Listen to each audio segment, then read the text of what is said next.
Hi, Virgo. Welcome to Pandora Astrology's monthly horoscope for February of 2020.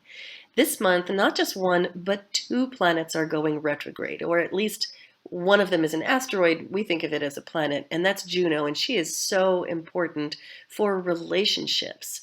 And Julia's going to tell you all about what Juno is and how its retrograde period is going to affect relationships for you specifically, Virgo.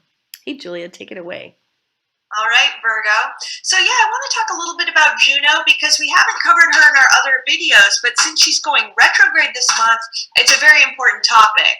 So when most people think about relationships in astrology, they think about Venus, and that's totally true because Venus shows us how we fall in love and how we express affection.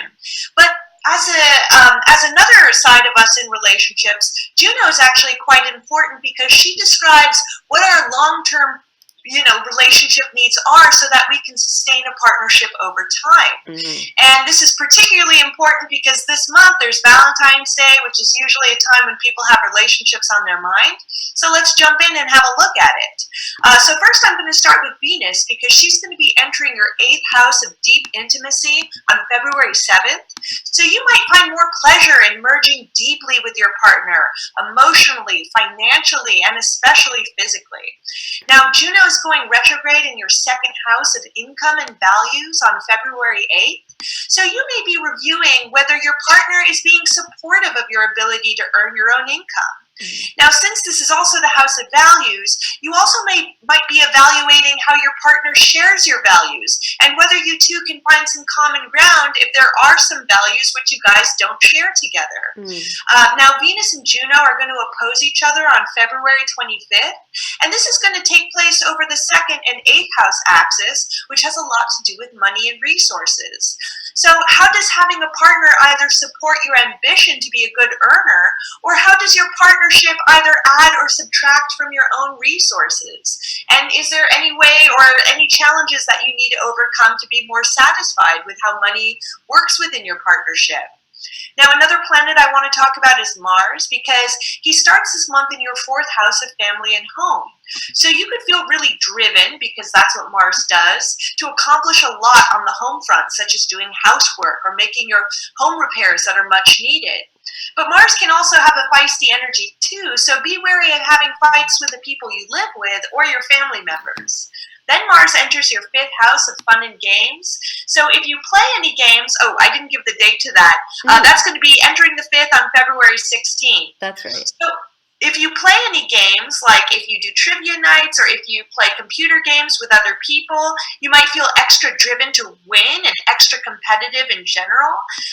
But this is also the house of children, so also be cautious of having more fights with them than usual too.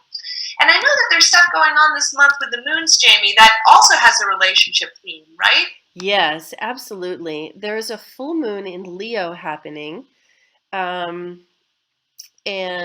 here's the moon, which falls in your 12th house, Virgo, opposite the sun in Aquarius, in degrees that really connect strongly with Juno. So those relationship retrospective themes that Julia was talking about, which are definitely going to play out primarily in your houses of resources, where you're going to be asking yourself, what's fair in the realms of the stuff that belongs to the individuals in this relationship and the stuff that is held in common that we share in this relationship. And that's a strong theme because of Juno and Venus. But this moon brings in other themes as well, most particularly like in terms of the effort that we put into this relationship and the time that we spend with each other, how much of it needs to be working together on our shared life, and that would be the sun here in the 6th house, and how much of it is really about needing solitude, needing time off, time away from each other. So, and there's a theme that is a Juno theme that really I think fits with this, which is the theme of separation and return. Every good, sustainable, long-term relationship includes time together and time apart in a rhythm that works for both you and your partner. And, if you get into a partnership with somebody who, has a lot of need to spend a lot of time with you, and you're one of those people who just needs your space, that's going to make it difficult to set up a really great rhythm of, taking space, being together, taking space, being together. And this month should really strongly trigger some conversations and some looking back at the past and some fresh negotiations about how you spend your time, how you spend your effort, and what you do with this togetherness that you've built. So the full moon is happening, and I've got notes on my phone that I'm going to consult. The full moon is happening on February 8th. And so you're going to feel this from the 7th to the 9th, and it may be quite emotional. And then as the month moves on, Mercury moves into Pisces, which happens actually on February 3rd. And I have to tell you that Mercury doesn't like being in Pisces. Pisces is a sign opposite to Mercury's nature. Mercury actually rules the sign of Virgo over here. So when it's in Pisces, it is really like a fish out of water, or you might say, actually more appropriately, a bird in water, because Mercury is of air nature. And when it's in a water sign like this, communications and stuff can get pretty muddy. And Mercury is hanging out in your 7th house of relationships. So this is full stop, a month in which renegotiation, communication, clearing up old stuff in your relationship is of paramount importance. And in the beginning of the month, that process is likely to crop up, but also go more smoothly. Later in the month, it's going to become more difficult to make those communications, and you may have to put in more effort. So be ready.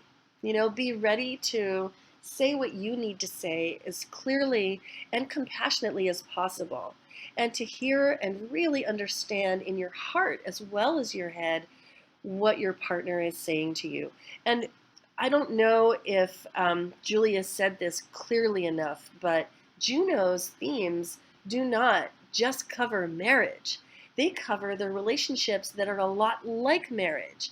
When you have that old best friend that you've been through the wars with, that feels almost like you'd be married to that person if you could, but you can't because the genders are all wrong. Those are the kind of relationships where this stuff might happen, as well as spousal relationships and business partnerships too.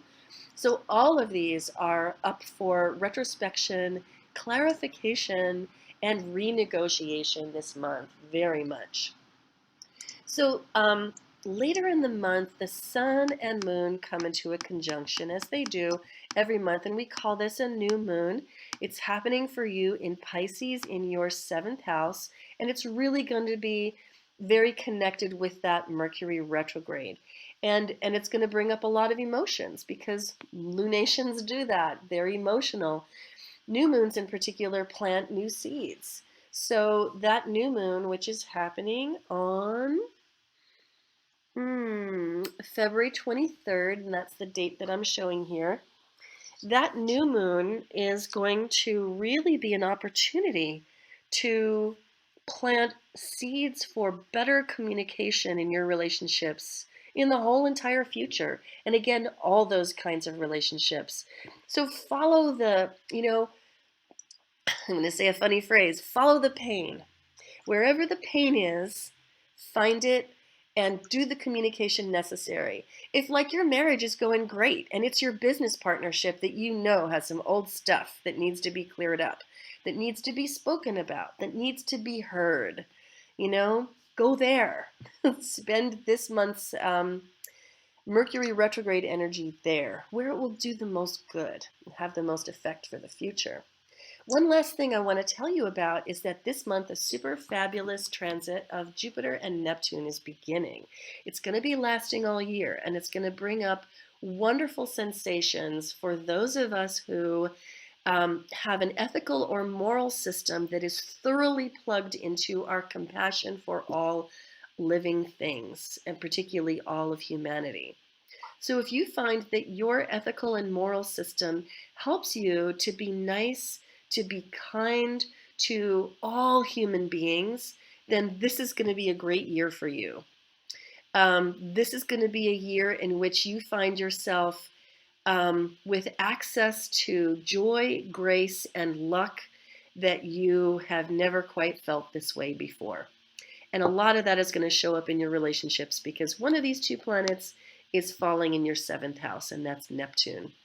So this is a year in which bringing that compassion that you have access to into your relationships is really going to pay off in the long term. So I think that's all we have for you, Virgo. If you were looking for a reading to explain some of this, more of this stuff in detail in a way that fits with your life, then you would probably want a relationship reading or a blissful union couples reading, which you can get at a discount this month from Julia. And I'll put a link for that below in the YouTube description so that you can find out all about that. And yeah, I think that's everything. And Virgo, I hope that you enjoyed this horoscope. We'll make you another one next month. And until then, see you around the cosmos. Bye.